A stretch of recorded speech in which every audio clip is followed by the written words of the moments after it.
yesterday we lost a calf. And it's interesting because my dad happened to catch a video of me playing with a calf at the end of the day. Retrospectively looking at it, losing that calf in the morning and then playing with the calf and kind of tussling with the little heifer.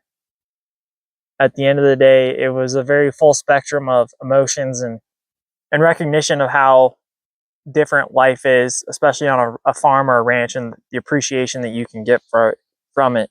The day started with such a heartbreak losing that little guy because he'd come so close to getting there and overcoming, and then we just lost him so fast. We worked hard for well over an hour to save him, and it just looked like he was getting better and better and better until he just wasn't, which is typical with, I know, infants in the human world. It just kind of seemed like the same thing with the calf. So looking back at it, such a heartbreaker. Start the day so low and end so high. Only a couple hours after we lost the little guy, within 1 hour, I wrote a piece, an insight. And I felt like it was very representative of how farmers and ranchers feel every year during, lambing, calving, whatever it might be. So this was my take on it, especially it being my first year calving on the ranch. It's titled, "Don't Tell Me I Don't Care." I love life, and that is why I spent 75 minutes this morning fighting for it. I carried a baby.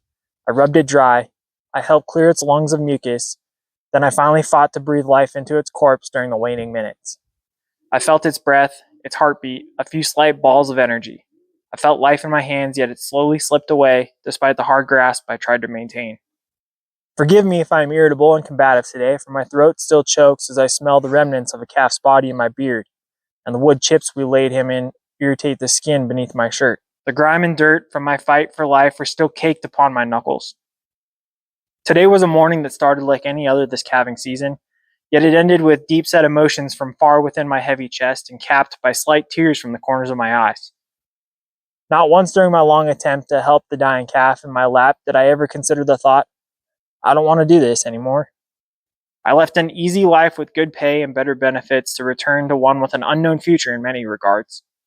I left a life dedicated to saving men and women and returned to one of animal husbandry where I am repaid with fun, playful days filled with excitement and beauty, then supplemented by dark, sullen times such as this where, despite my best efforts, I lose. I hate losing, but Mother Nature ultimately makes the call. The hardest thing today was not the physical effort to help the calf live. It was not putting my mouth over its tiny nostrils in an attempt to breathe in life. It was not the burn from the space heater as I fought to warm a hypothermic body back to existence. It was the moment my father and I looked at each other and recognized it was too late. Despite the best efforts of two men to save a beautiful life, we had to walk away and accept that we cannot save them all. We have been beyond fortunate to have this as the first fatality as we approach the halfway mark of a long calving season. That does not mean it becomes any easier to accept an undeserved loss, I assure you. I never stopped caring. Recently, a few people on social media have trolled my accounts where they remind me and followers that these beautiful babies we help bring into the world each spring are raised for slaughter. Yes, they are. That is a fact I do not shy away from. I have to eat, my family must eat, and the rest of the world needs to be fed by animals just like ours. I do not turn a blind eye to that fact, but I can guarantee I provide for them in the best ways possible until that final moment. That moment where they transition from a living being to a nutritional, sustaining food source for me and billions of others. I do not relish the idea of these beautiful creatures one day dying, but I have long accepted it while I recognize it is not ideal.